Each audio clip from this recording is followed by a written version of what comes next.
Well, it looks like it's 1 o'clock, so I feel like we should kick this off and get things started. And folks, I'm sure will keep rolling in, but that's okay, and we can catch them up as they get here. So it's my pleasure to welcome everyone to the Power of Words, connecting Vermonters with 3Squares Vermont through positive messaging. My name is Katie Davis from Hunger Free Vermont, and I'm really excited about this session. I have been really impressed with all the communications work that's both come out of Hunger Free Vermont and the Vermont Foodbank over the past year, and I think we're kind of going in new directions, and we're all really excited to share them with you.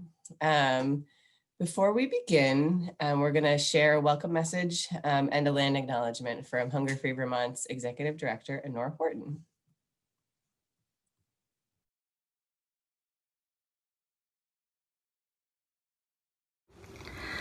Hello. On behalf of everyone at Hunger Free Vermont, welcome to the 2020 3Squares Vermont Outreach and Policy Conference. We really wish we could all be with you in person today, but let's be connected anyway from wherever we are in Vermont. I don't have to tell you that this is a time of crisis. 1 in 4 Vermonters are experiencing hunger and food insecurity during this pandemic. People of color are 4 times as likely as white people to be experiencing hunger in Vermont right now.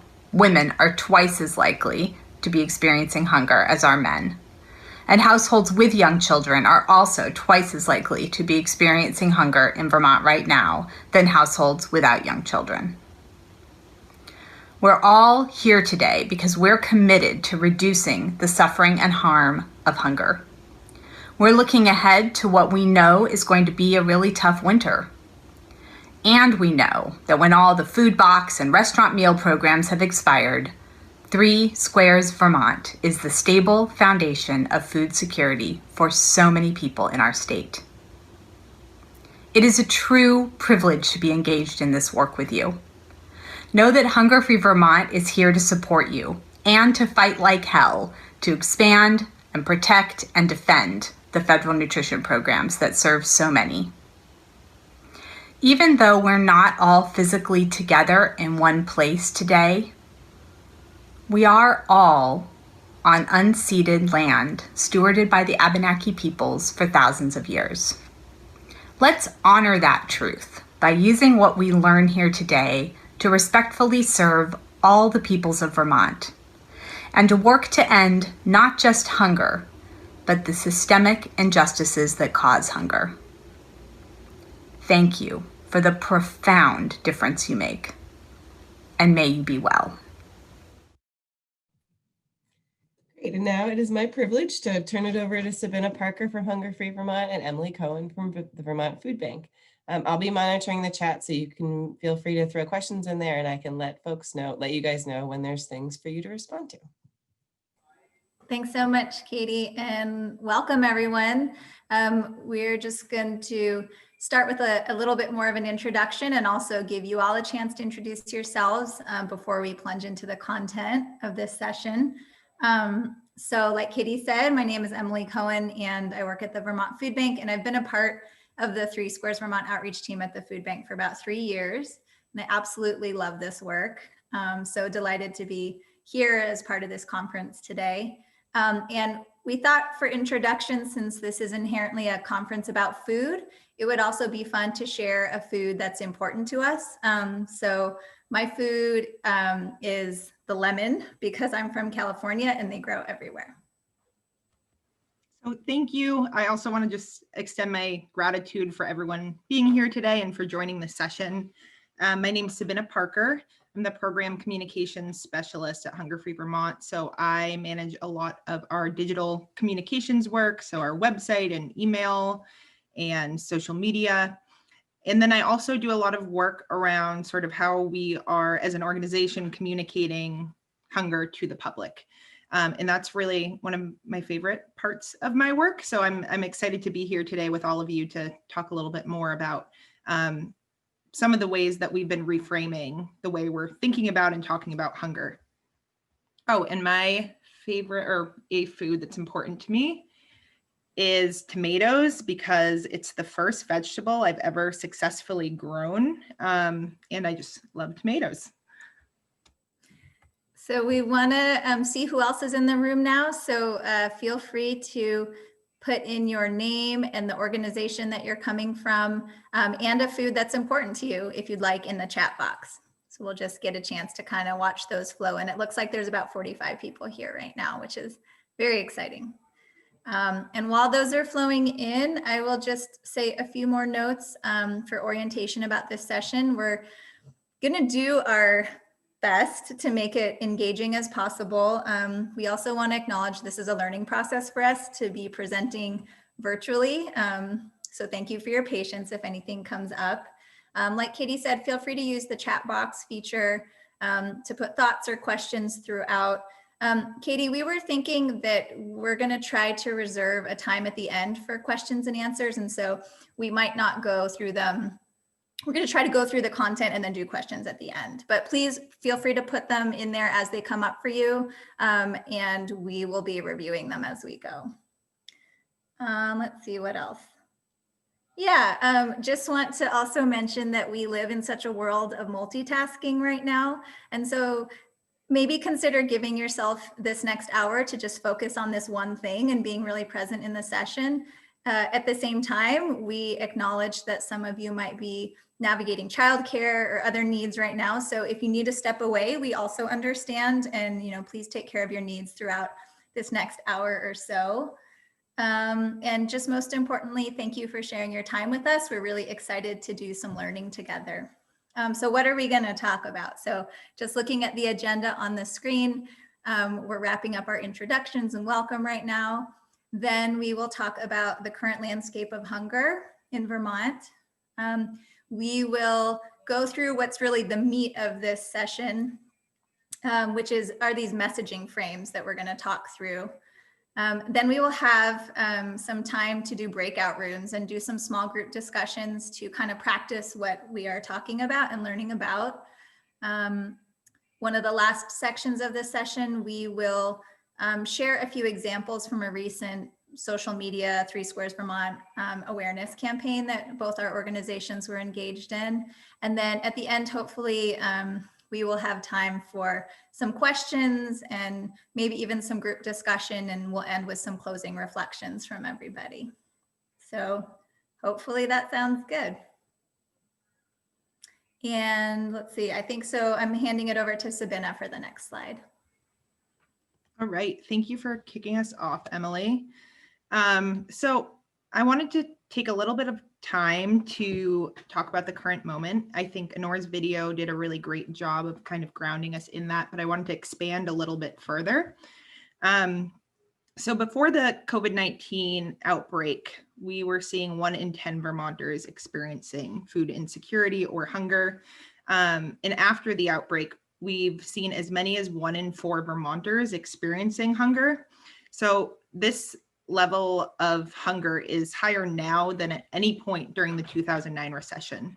And it's a really interesting time because Vermonters who have historically felt relatively financially secure are now struggling around basic needs like food or housing, and they're navigating new systems. So they're navigating systems like school meals or 3Squares Vermont that they're unfamiliar with. And families who have engaged with these programs in the past are now navigating a new set of rules, requirements, and ways of engaging with these programs. So it's a really challenging time, but I do see one sort of small silver lining and sliver of hope in all of this. And that is that I think there are rising sort of feelings among the public and among Vermonters of solidarity. And as more folks are experiencing these challenges firsthand, support for programs like SNAP, which is the federal name for 3Squares Vermont, are really on the rise. And I think overall, what this really challenging year in COVID-19 and everything else that has happened this year has really done is expose how fragile our economic system is, our food system, and the safety net that is really supposed to be there to catch us. So for many Americans and many Vermonters, our fundamental understanding of how our country operates and supports its citizens has completely changed, which I believe is a good thing in a sense, because it's leaving folks open to new ideas of how we can support each other. and I think with newfound support for programs like 3Squares Vermont. Okay, so before plunging into some content about messaging, we wanted to just first, crowdsource some wisdom from you all about this question. What do we gain by aligning our messaging? So we'll take a minute or two.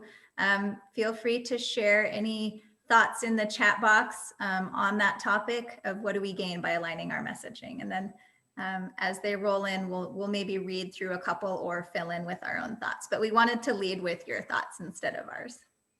And I'd also really encourage folks to think about why is it important for us to align our messaging in this current moment?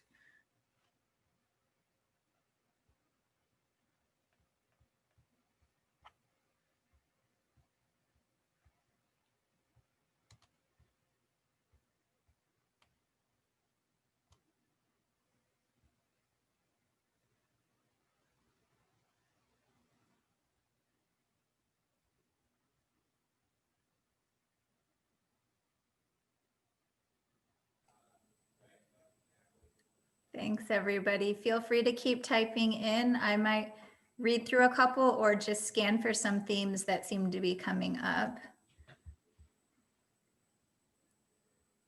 So many good thoughts here. I just have to find in my chat box where it starts. Okay. So I'm definitely seeing consistency, less confusion, something we always want to aim for. Presenting a cohesive front, so that's a way of leveraging all of our efforts together. Let's see. And how misinformation can contribute to stigma. The impact of reinforcing messages when they're seen in multiple places. I love that. Yeah, all the thoughts in here are really wonderful and seem spot on, even if I'm not reading them all. Oh, and this is a good one too. So just noting that the programs are changing often during these times, so aligning can help reduce and minimize confusion. And that really reminds me of, I forget where I heard it, but in the earlier months of the pandemic, or might have had to do with when there were all those rule changes happening around public charge.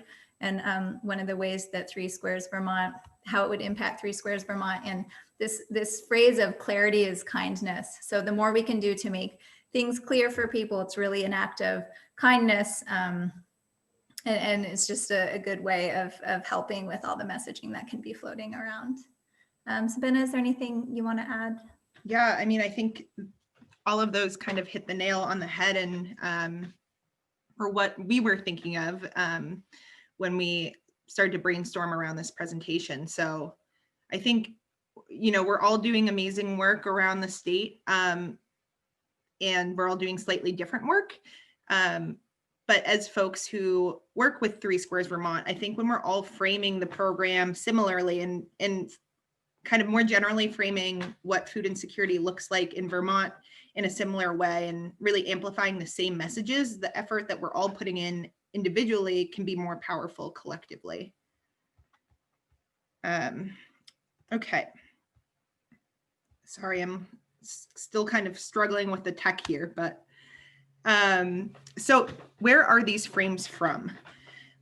So the frames that we'll be covering are developed by the Frameworks Institute. And I'll talk in a minute a little bit about what the Frameworks Institute does, but they did a few studies with FRAC, or the Food and Research Action Center, which is our national policy partner, and A Place at the Table, which is, I believe, a nonprofit that came out with a documentary called A Place at the Table 10 or so years ago. I'm not entirely positive. But they've been doing, after they released the documentary, they've been doing a lot of really amazing work around just kind of highlighting what hunger actually looks like in America, because there's so much misinformation out there about what hunger looks like. And also just encouraging folks to engage with the issue and to support systemic solutions to food insecurity. So the Frameworks Institute is a really amazing organization. I'd imagine some of you are familiar with it, but they pull together a variety of social scientists, cognitive scientists. So for example, anthropologists, sociologists, psychologists, linguists, and essentially anyone who studies how we can use language to impact social change. So they conduct these really rigorous studies to understand what words and concepts really work to move the needle in the public's understanding of whatever issue it is that they're studying.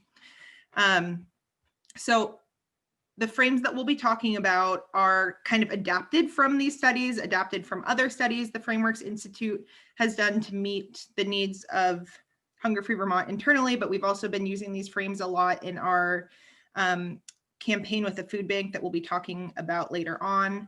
And they've also been tweaked slightly for this presentation. So I'm saying the word framing and frames a lot, and I just want to make sure that before I go into the frames that we're all on the same page about what that word and concept actually means. So from the Frameworks Institute's website directly, they define framing as the choices we make in what we say and how we say it. So that includes what we emphasize, how and what we explain, and what we leave unsaid. And I firmly believe that these choices really, really matter. They affect how people hear us. They affect, you know, what those people understand and take away from our messages. And then ultimately they affect how people act in the future based on those messages. So we're going to go through roughly, or 5 frames, not roughly 5 frames. We're going to go through 5 frames today, but we're also sharing some resources at the end of the slideshow, and we'll send them out afterwards because there's so many different ways to think about how we're framing hunger and how we're communicating hunger. And these are just a few examples that have really resonated with us and we've found to be really useful, but I encourage you to dig into these other resources that we'll be sharing as well. So the first frame we'll be talking about is telling a story of us rather than them. So for each frame I go through, there will be a replace and an embrace section. So the replace will be sort of different messaging that maybe has been used in the past without the frame applied. And then the embrace is with that frame really applied and the language tweaked a bit. So an example of using the frame, tell a story of us rather than them, would be replacing food insecurity results in a variety of health and social impacts for low-income Vermonters. And I have to move my little screen with the faces on it because I can't see what I wrote. And embracing when we all have enough to eat, our Vermont community is stronger and healthier as a whole. And I think in Vermont, and I think in America as a whole, we have these really deep-seated beliefs in individualism, in the American dream, and this idea of pulling ourselves up by the bootstraps. And all of those ideas lead us to believe that hunger is an individual issue and it's not a systemic issue. But when we frame hunger as an us issue, we're able to start telling a bigger story. We can make the story collective and make it a story of us rather than them. And this is really, really powerful because it allows for the public to start understanding that the negative impacts of hunger and food insecurity affect us all. And I think also, almost more importantly, that when we do address hunger, there are collective benefits for everyone, not just those that are struggling with food insecurity. Okay. And then the next frame is to avoid saviors and victims framing. And I think that ties really nicely into the previous frame, and there's certainly a lot of overlap there. But an example of this would be replacing help Vermonters who can't help themselves by connecting them with food assistance programs like 3SquaresVT. And that, I think that message is so awful, but I actually heard it playing over the radio at Market 32. It wasn't about connecting folks to 3SquaresVT specifically, but it was for a food drive. But it really gets at this idea of individualism and a little bit less of a focus on the systemic root causes of food insecurity.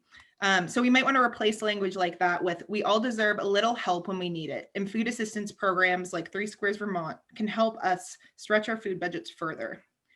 And so again, we just want to watch out for suggestions that one group's sacrifices will provide for another group's benefits.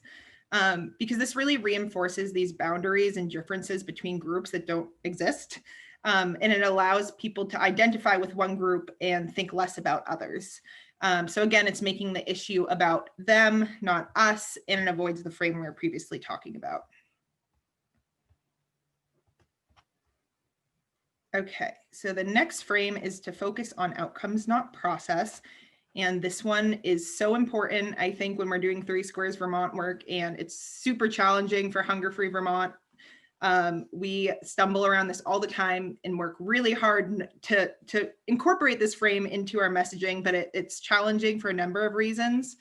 But so focusing on outcomes, not process. An example of that would be, rather than saying safety net, which I've already said multiple times during this presentation, actually describing what we're talking about when we say safety net. So for example, saying food or housing or medical care. And then an example of that in more of a sentence would be replacing SNAP is a key federal nutrition program that helps those facing economic hardships get by.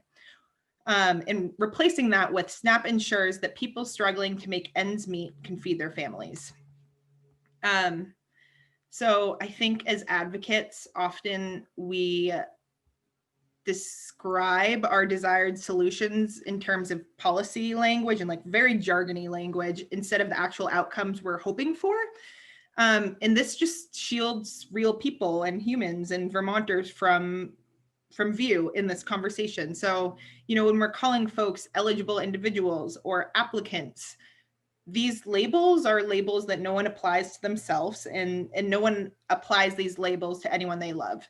And certainly there's times where we're required to use this language, and that's kind of one of the biggest challenges. But I think whenever we can avoid that language, it's much more powerful to really be more descriptive about what we're hoping for. So, you know, 3Squares Vermont is really, at the end of the day, only as good as what it allows you to do. So, you know, feed your child nourishing meals, stop skipping meals, buy culturally appropriate food, etc. And I think using these more descriptive terms and experiences are what makes things human issues rather than policy debates. Okay. The next frame is to create something good, don't merely reduce something bad. So we would replace improved flexibility and eligibility to 3Squares Vermont to reduce the staggering increase of Vermonters facing hunger. You'd replace that with every Vermonter deserves dignified access to food that nourishes their family. So I think a lot of times, again, when we're talking about programs like 3Squares Vermont, we like to think about this recognized bad thing that we're trying to reduce. So, for example, food insecurity. But I think the problem with problems, especially right now, is that people just don't want more of them. I don't think people want more problems ever. But I think especially right now when everyone's being inundated with information and all of the really challenging things that are happening around us, when we're creating more problems in our messaging, that's not going to actually motivate Vermonters to support the programs we're advocating for or engage with issues of food insecurity long term. However, when we share a story that really leads with positive outcomes or shared values, that is much more powerful. And then the last frame we'll be going into is to describe what you seek, not what you oppose. This is another one that's personally very challenging for me, but so we might want to replace 3Squares Vermont doesn't discourage work. People don't stop working on 3Squares Vermont. Without food, people cannot work, let alone prosper. Without food, children cannot learn, let alone thrive. So when we're having conversations with folks and they're sharing their opposition to programs like 3Squares Vermont and feeding into these myths and stigmas around the program that I think we're probably all too familiar with. It's really, really tempting to respond directly to their thoughts or ideas. But what happens when we do that is we're actually just amplifying their narrative and we're giving their messages more airtime. Again, this frame is really challenging for me. I know firsthand how tempting it is to counter what folks opposed to 3Squares Vermont are saying, but it has been proven by communications experts and scientists who really study how people react to specific communications, that the best approach is to bridge into our shared values and beliefs rather than giving those false narratives more airtime. Okay, so that was a lot. I'm going to hand it over to Emily. You did a great job, Sabina. Thanks for fueling us all up with all those frames. It was really great to hear it, even though I heard us practice it a few times. I'm still getting more and more excited every time I think about them. And I think at least some people in the chat box are agreeing. I'm seeing some great thoughts percolating already. So hooray, it's going to be time for breakout rooms soon. So hopefully that's exciting. What we're going to do is practice applying these messaging frames to some other statements that we've come up with. And in case anybody is new to using breakout rooms, I just wanted to explain how it's going to work. So in a few minutes, I think either Sabina or Katie is going to press a magic button and it will automatically create groups of about 4 people. And you'll have a chance to discuss as a small group which statement you want to pick from the list. And you can see the link on the screen right now is where you can find the list of statements as well as all the frames that Sabina just went through. So you can refer to them and you can use that as a tool as you're discussing. So we're hoping you'll pick one of those statements. If there's one that you have from your own experience that you'd rather actually workshop, like say you have a sentence on your own website or something like that is irking you, or you want to try to apply the frame, feel free to do that if everyone in the group feels good about it. And just try applying the frame so you can come up with a more positive message or more effective message. And if it's helpful, say you're somebody who has a lot of conversations with people about 3Squares Vermont, maybe imagine you're just talking to somebody and the statement came up in a conversation, and how would you respond? Or if you're somebody who tends to have more work that's like written, you could think about, maybe you came across this statement in a Facebook post, or you're designing a flyer and you kind of want to transform it. So we're going to give groups about 10 minutes to try to transform your statement, and then we'll come back to the larger group and there will be a chance to share out. So we're hoping there are some, reworked statements that people can share out. And let me see, just a few more notes before we move into the breakout rooms. I had put a note at the bottom of the screen to please try to make space for all voices. If you want, you can practice stepping up, stepping back, and we just want to acknowledge there isn't going to be a formal facilitator in each group, and we trust you all to make sure everybody has some time to contribute. But try to note if you're someone who really loves participating and you've already spoken 2 or 3 times, but there's other folks in the group who haven't, or maybe you're just the most caffeinated person in the group and you realize, wait, I just said 3 things in a row. You can ask other people if they have things they want to share, or just kind of try to take a pause. And then if you're someone who tends to hang back, maybe consider challenging yourself to contribute something, because we know everybody here has something really valuable to contribute. So we look forward to seeing what comes up in your group discussions. And I think, while you're doing this, Sabina and I are going to try to review any questions that might have come up in the chat box, just to prepare for later in the session. And if you can, if it's possible for you, try to turn on your video for the breakout rooms, because it'll just help people know, whose turn it is to talk and things like that. Sabina or Katie, is there anything else that we want to add before actually sending people into the breakout rooms. I'm seeing 45 participants, and 3 of those are us facilitators. So I don't, maybe that's about 10 or 11 groups. Yeah, so I think we have, let's see, 12 rooms.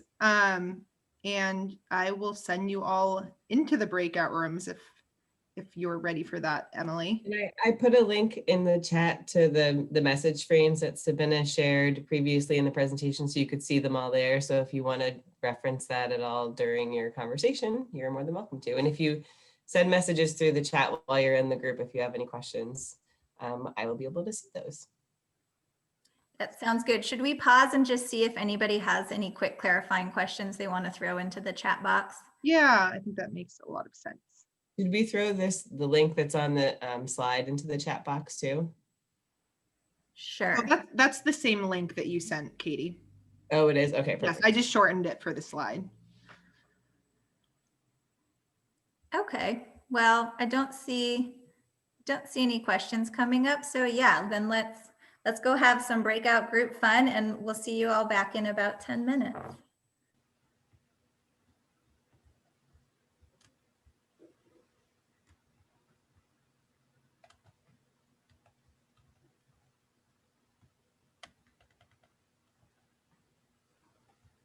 Then I'm just watching the participant number at the bottom to see when everyone's back. So hopefully the original number comes back.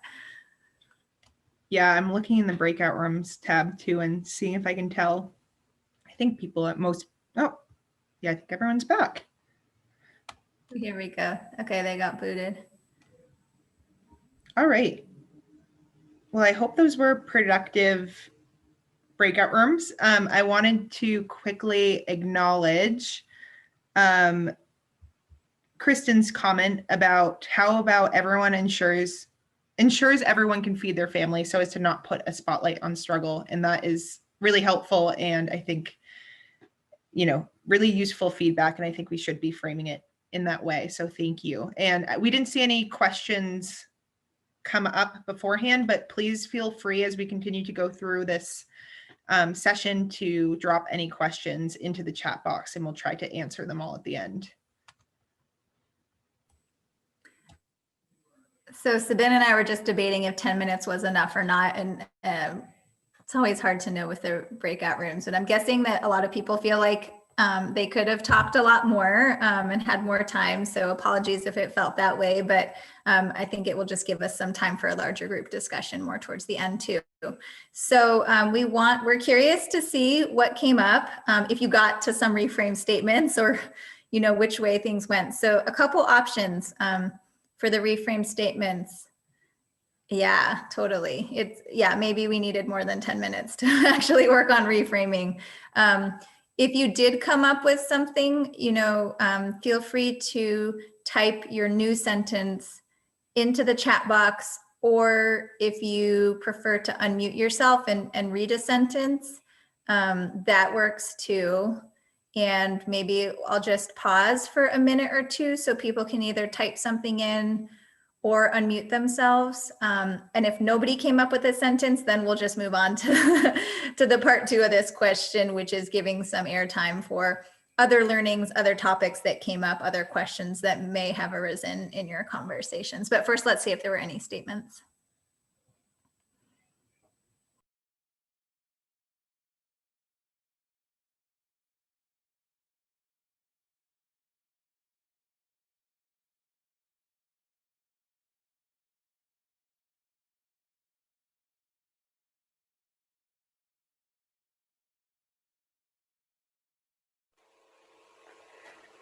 Emily, this is Anna White from SVCOA. When people are putting their reframed sentence into the chat box, can they reference which thing they're reframing? Like 1, 2, 3, or 4, or 5? Just because I know with our group, we struggled with, we would reframe it, but it didn't necessarily touch on what the sentence was. So it would be helpful for me. Gotcha. Yeah, thank you for that suggestion, Anna. So maybe even to help with that, I mean, I guess everybody's referring to that document, but you could even put the original sentence you started with, because they're not that long, and then put a slash and then put the sentence that it converted into. Does that sound good? Thanks for that suggestion.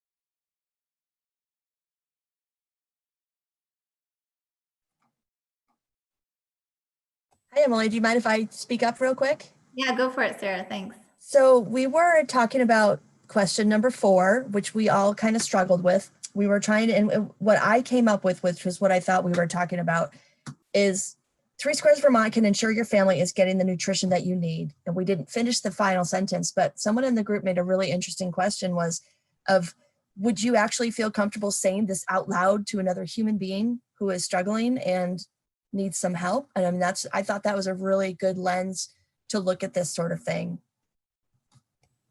Yeah, thanks for bringing that up.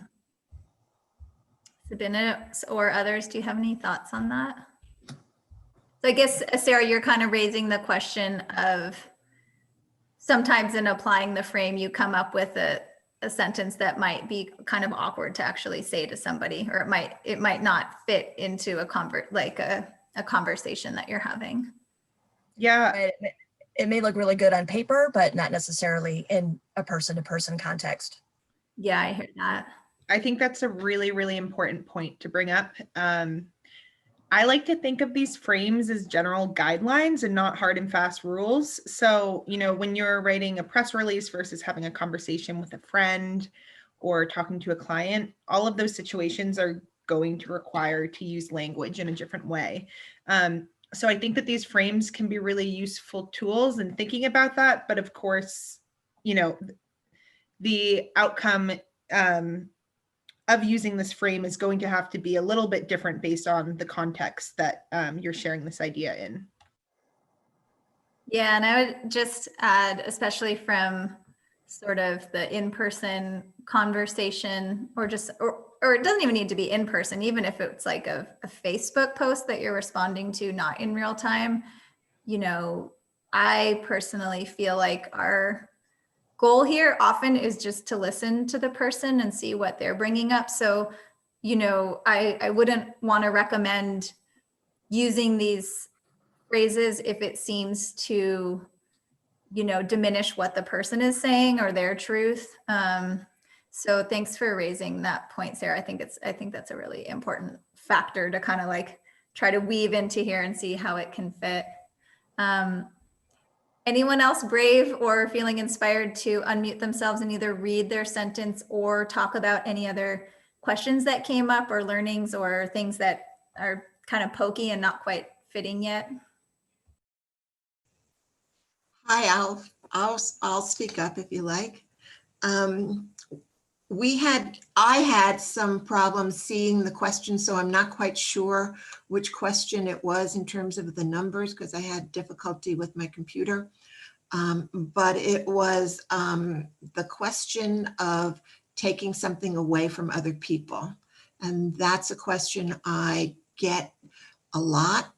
And my response is that it's an entitlement program. So there's money in the program.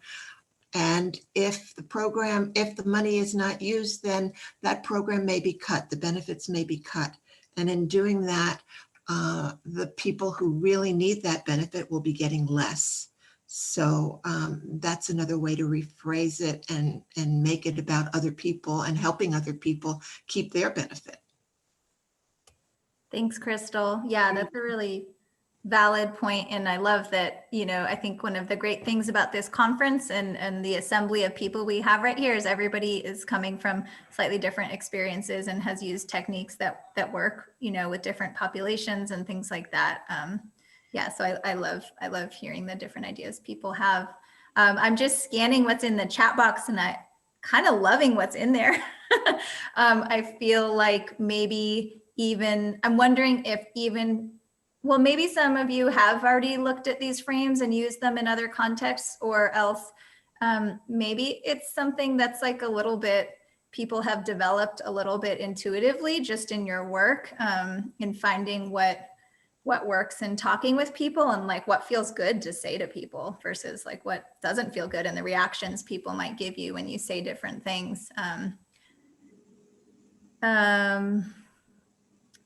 Sabina, anything else you want to add, or should we see if there's like one or two more comments and then maybe move on? Yeah, I don't have anything to add. I think if anyone has any questions, feel free to pop them into the chat box, but I think we're probably ready to move on.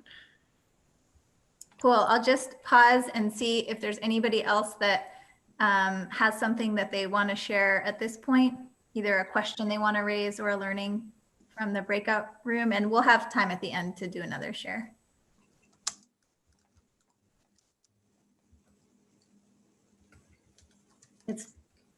It's fun to scroll through and look at the faces. Okay. Okay, so we will move on to the next slide, and thank you everybody for sharing all those thoughts. Okay, so for the next couple slides, I'm going to share some examples from a recent 3Squares Vermont awareness campaign that came together from a partnership between Hunger Free Vermont, the Vermont Foodbank, and a marketing firm called Juna PR, and they're based in Charlotte, Vermont. And really, it was the first time that we had partnered on a statewide campaign like this for 3Squares. I think we'd done like different regional things or tried reaching out for the food bank, at least, I guess I'm speaking from. We tried like, let's focus on this geographic zone through Front Porch Forum or something like that, but we'd never really done anything statewide before on our side of things. And the main goals were to increase general awareness about 3Squares Vermont, and also to try to diffuse any potential stigma people might be encountering as they start to learn about the program for the first time. So I'm going to talk for a few minutes and then I'll show some examples of the social media sort of graphics that were the outputs of this campaign. So how did the campaign arise? You know, like I said, it was those three groups coming together. Both Hunger Free and Vermont Foodbank were just delighted to have actual marketing experts who could like advise us on things that we just had never quite had that expertise before. So that was exciting. And it came about really, you know, with the timing of it for August and September, we were acknowledging that a lot of people were becoming eligible for the first time because of losing that bonus unemployment at the end of July. And so it's really just an effort to help more people learn about 3Squares Vermont and how to apply. And we focused on social media for this campaign because it was something we could do pretty fast. And also we just recognized that during this time with so much information, people have been turning more and more to social media. So it seemed pretty effective. And the campaign mostly pushed people to VermontFoodHelp.com, which everyone's probably familiar with, on Hunger Free's website. And then also in some cases, they were given the info for Vermont Foodbank's automated texting tool. And if you haven't used that before, it's you can text VFB SNAP to 85511. And it just takes people through a series of questions that helps them understand if they're eligible for 3Squares Vermont based on the number of people in their house and their monthly income.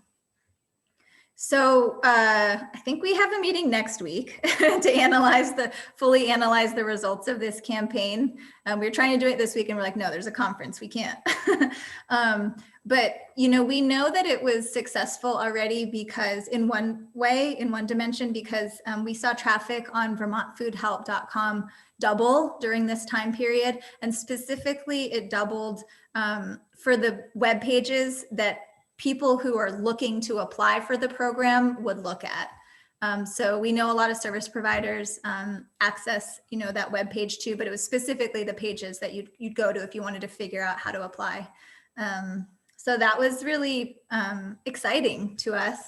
And I'll just note one or two more things. So one is in January, we are starting some planning to launch, or we're starting planning now to launch in January, or maybe towards the end of January, another round of a marketing campaign that will be a lot bigger than this one, we anticipate. And as we did with this campaign to some extent, even more, we will be consulting with DCF to make sure we're coordinating any marketing efforts there, and also engaging with the 3Squares Vermont work group just to capture wisdom, get input, make sure that our messaging is really on target and aligns like we were talking about. We want to be sending out messaging that everybody feels good about. Yeah, okay, so we're going to show some examples that came about from the campaign, and just want to note, of course, these aren't perfect translations of the frames that we just looked at, but you can see how they kind of influenced the final output. Okay, so we can go on to the next slide. Okay, so with this one, I think I especially loved that top sentence, "We're strong people." It's really, emphasizing more about strength than weakness or deficiency. So that was just one example. And we can go on to the next one. This one really does kind of translate from one of the frames we saw, but especially that top sentence, "Everyone deserves their choice of healthy, nutritious food." And let's see. And this post was partly built from an actual story gathered by somebody assisted by the Vermont Foodbank 3Squares Vermont team. But I loved that sentence, "The 3Squares Vermont is helping Joe to feel confident in her monthly food budget."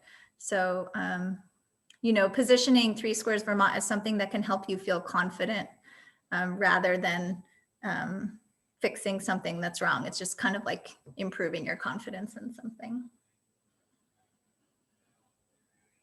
And then this graphic came about because as our group was kind of talking through, well, if one of our target audiences is just sort of like this general population of people who maybe have never applied to 3Squares Vermont before, they're probably people are going to have questions about what happens after you get the benefits and how do you actually spend them and what does that look like. And we recognized that we didn't want that to be a barrier to somebody applying or to somebody using their benefits, which we know can sometimes happen. So this one is just a pretty neutral toned factual post, right? So just curious about what it looks like to shop at 3Squares Vermont, and then it breaks it down with the steps, and hopefully it kind of normalizes it. It looks a lot like your current grocery trip.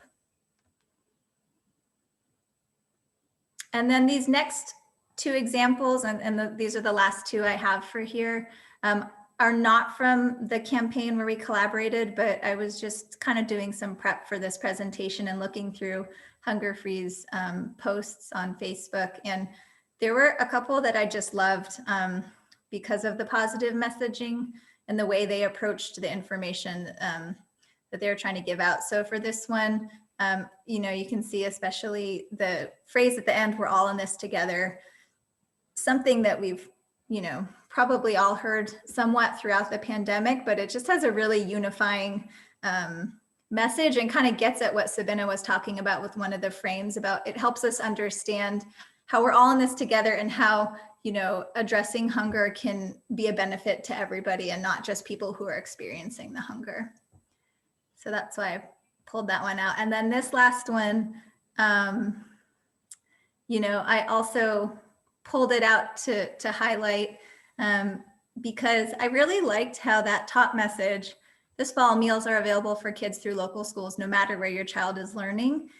It just really focused on how it's a resource available to everybody, and it didn't even raise the question of need, right? So for me, I can share that, you know, I am a parent of a 5-year-old. So for me, my reaction in reading this, like my brain just said, oh, that's so fantastic. That's great that exists.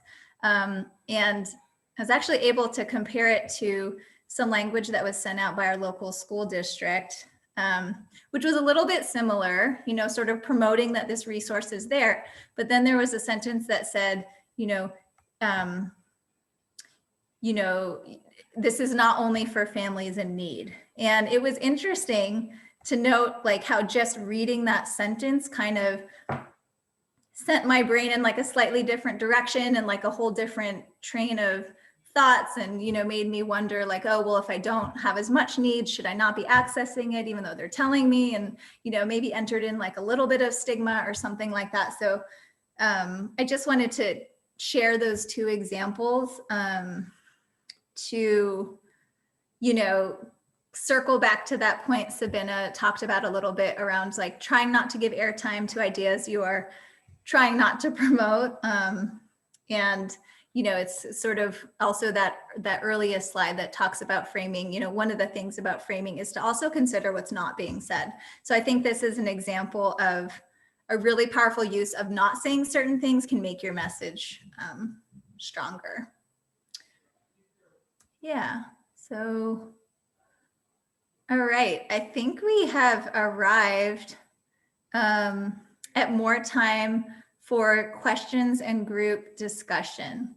So let me see what time it is. Okay, it's 2:02 and this session is supposed to end at 2:15. So I would say we have at least 8 to 10 minutes for discussion, and, or, you know, we maybe want to save 1 or 2 minutes for a closing reflection.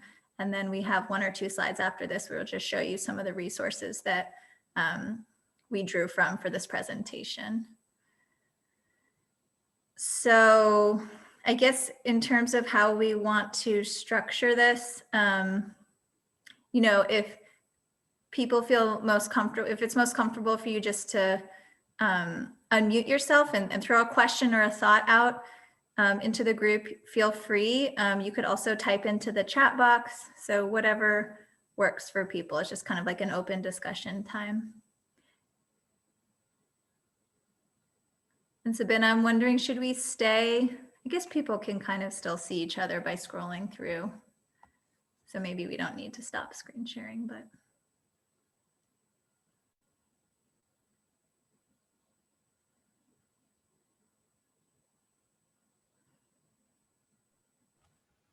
I'd also encourage folks to think about if you have any anecdotes from your work where some type of messaging has been really effective. This is definitely a great space to share that as well.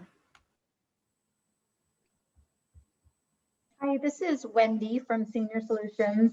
And I just wanted to say that that one that you showed, which was what does using an EBT card look like? I love that because it's such a simple message, and it might be one of those things where people are thinking that it's like a stupid question that they shouldn't ask, you know, like they should know. So I like that, thinking about things that people might be scared to ask and just putting that into words and pictures. I think that's great. Thanks, Wendy. Yeah, you know, that was maybe, I don't know if I should chalk it up totally to that, but that was maybe like one helpful thing of working with an outside marketing firm who wasn't as familiar with 3Squares Vermont as staff from Hunger Free and the Vermont Foodbank were, because they would think to ask questions that we might skip over like that. So they were like, is this something people are going to be wondering about? How do people, and sometimes I think that's how that post came about, because we started just wondering like, oh yeah, maybe there are a lot of people who don't know how that will work. Yeah, I think that's great.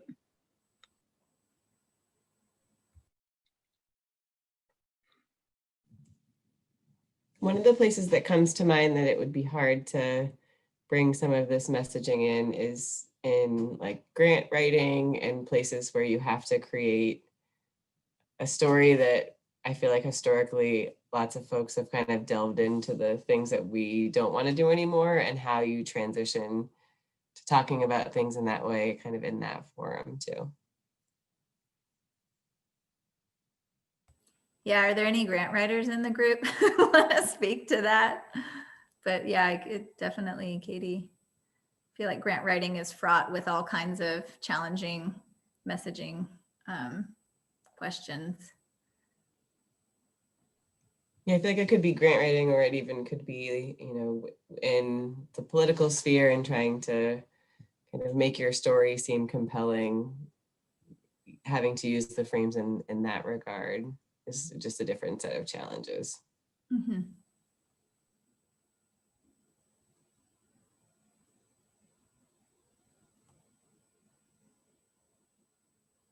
We're receiving a few messages in the chat box, and I just wanted to share one from Haley. What's been really helpful for our campus/organization is having designated people around who are trained to answer any questions about 3Squares, help folks fill out the application, and who people can come back to after the application has been submitted. That ongoing support is so important to college students and young adults who are trying to figure out how to navigate the grown-up world. So thank you for sharing that. And I think that's points to the importance of simple messages, kind of demystifying the process of applying for 3Squares Vermont and what it actually looks like. So thank you. Yeah, and thank you for being that person too, Haley, along with the other team there, members of the team. Well, we also talked about the challenges. I'll turn my camera on so you can see who's talking. The challenges with that, because my position is temporary. So who's going to take over that when I'm gone? Is it going to be the next grad assistant, or is it going to be someone who's going to be consistently on the campus? So having those conversations with those who are in charge or the next step above, so there's consistency. I think it's, regardless if you're in higher ed or nonprofit or other organizations, the turnover is real. So we have to make sure that not only are people being trained, but it's a sustainable chain of resources are available. So it's not like one person leaves and it's like, what do we do? Who do we send this student to? So ongoing challenges. Yeah, thank you. Really good point. That makes me want to do a plug for the new college forum group that Hunger Free and the Vermont Foodbank and a bunch of other people at colleges around the state have started gathering together. So if that's just to think about food security for college communities in general. So if anybody's interested in joining that, feel free to email me and I can share info. Pardon a PSA. Sabina, is there anything else that you wanted to read through? Or I'm going to take a look too. I would say, I think, yeah, we only have a few minutes left. So if anyone has any other pressing thoughts or ideas they want to share or questions, I'd encourage you to unmute or pop that in the chat box now before we move on to the closing.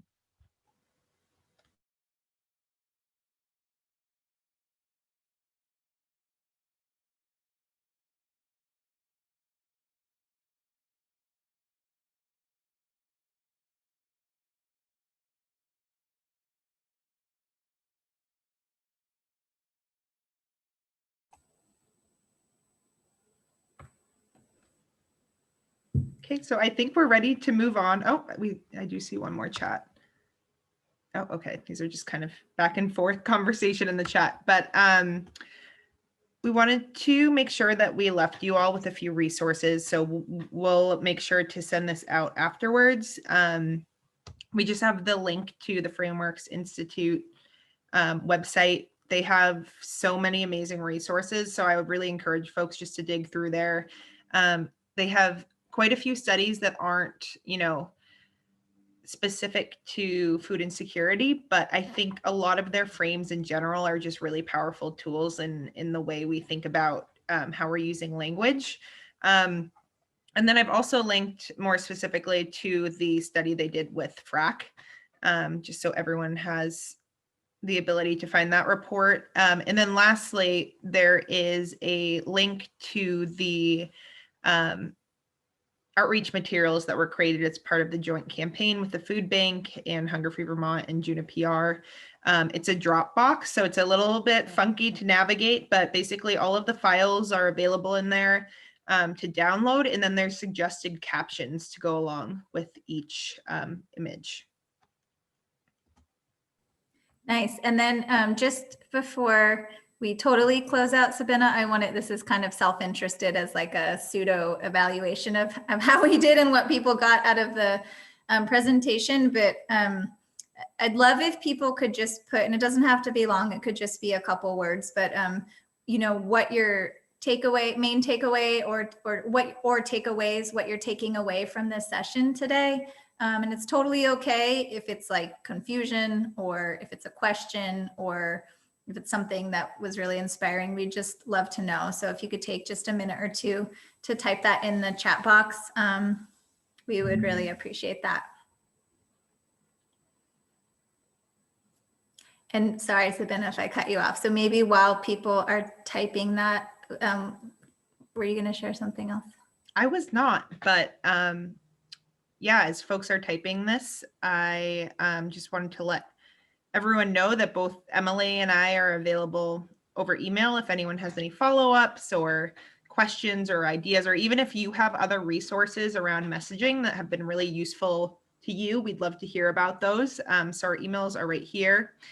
And yeah, just thank you so much for joining today, for taking the time to think about how we're spreading the word about 3Squares Vermont. I really do think that it is so important that we are all amplifying similar messages. And I do really think that will change the way folks around the state perceive 3Squares Vermont.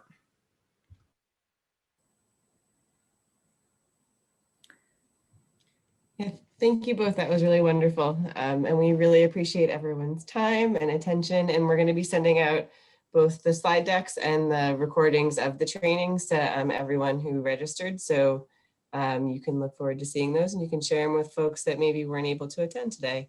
And I hope you have a wonderful rest of the conference. You can find the agenda on the Hunger Free Vermont website, as well as links to all of those different Zoom meetings in your inbox. So thank you all so much and hope everybody has a good rest of the day. It's nice and sunny where I am. I hope the same is true for you and we'll see you at another session soon.